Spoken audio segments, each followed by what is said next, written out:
Hello दोस्तों, आज मैं बच्चों के लिए एक रेमेडी लाई हूँ जो है सिंधी चाटा।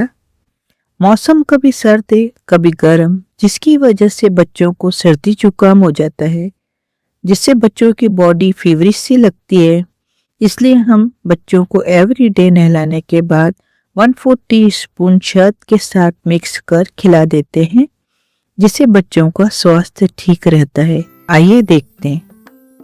हमें चाहिए 100 ग्राम मिश्री धागे वाली, आधा चम्मच सौंफ, आधा चम्मच जीरा, 2 पिंच जायफल, 1/4 टीस्पून सौंठ पाउडर, 1/4 टीस्पून अजवाइन, 2 छोटी इलायची जिसके दाने, 1 काली इलायची उसके भी दाने, 2 काली मिर्च।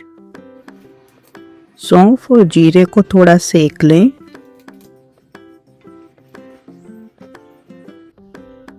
फिर अजवाइन को सेकें। मिक्सर के जार में मिश्री थोड़ी कूट कर डालें। फिर सभी सामग्री डालें।